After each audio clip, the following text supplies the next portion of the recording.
Cook and food থেকে সবাইকে স্বাগত জানাচ্ছি। আশা করি যে যেখান থেকে ভিডিওটি দেখছেন সবাই ভালো আছেন ও সুস্থ আছেন। ভিডিওটি না টেনে পুরো ভিডিওটি দেখে নেবেন। 1 কাপ মসুর ডাল শুকনো কাপড়ে পরিষ্কার করে মুছে নিয়েছি।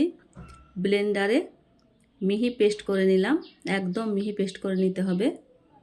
একটি পাত্রে পেস্ট ঢেলে নিলাম, স্বাদ মতো লবণ, দুটো লঙ্কা চিলি ফ্লেক্স করে নিয়েছি, হাফ চামচের কম জিরে গুঁড়ো, কালো জিরের গুঁড়ো, হাফ চামচের কম চিনি, আদা রসুনের পেস্ট, সব কিছু ভালোভাবে মিক্স করে নেব। সব কিছু ভালোভাবে মিক্স করা হয়ে গেছে। গরম জল দিয়ে ভালোভাবে মেখে নেব। অল্প অল্প জল দিয়ে একটা শক্ত ডো করে নেব। এবার হাত দিয়ে মেখে নিলাম ডোটাকে, খুব ভালোভাবে মেখে নিচ্ছি।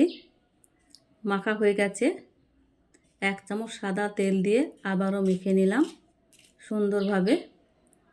মাখা হয়ে গেছে। একটা পলিথিন নিয়েছি, পলিথিনের ওপর ডোটা দিয়ে হাত দিয়ে চেপে চেপে বড় করে নিচ্ছি। যতটা সম্ভব হাত দিয়ে চেপে চেপে বড় করে নিতে হবে। এইভাবে এবার রুটির মতো করে বেলে নিতে হবে। খুব পাতলা করে নিতে হবে, মোটা করা যাবে না। যতদূর সম্ভব পাতলা করে নিতে হবে। আমার বেলে নেওয়া হয়ে গেছে। চাকুর সাহায্যে চারিপাশটাকে কেটে নেব এইভাবে।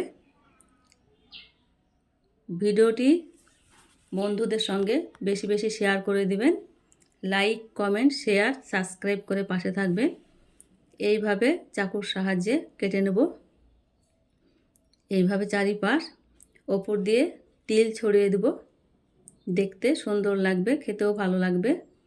এইভাবে একটা থালাতে তেল ব্রাশ করে নিয়েছি। ওপর দিয়ে বিস্কুটগুলোকে এইভাবে দিয়ে দিলাম একে একে।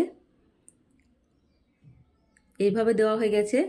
গ্যাসে কড়াই চাপিয়ে বালি দিয়ে দিয়েছি, একটা স্ট্যান্ড দিয়ে উপরে চাপিয়ে দিলাম। বালি গরম হয়ে গেছে। এইভাবে 10 মিনিট ঢেকে রাখবো। 10 মিনিট পর ফিরে এলাম। অনেকটা হয়ে গেছে। এবার উল্টিয়ে দিচ্ছি। একদিক হয়ে গেছে, সবগুলাই উল্টানো হয়ে গেছে।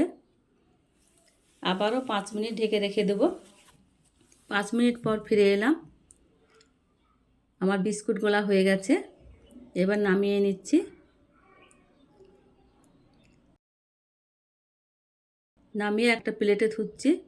দেখুন বিস্কুটগুলো দেখতে কত সুন্দর হয়েছে, খেতেও দারুণ হয়েছে। একদম ঝাল ঝাল, খেতেও অসম্ভব মজার। খেতে তো দারুণ হয়েছে। একটা আপনাদের ভেঙে দেখাচ্ছি। দেখুন কতটা মুচমুচে হয়েছে।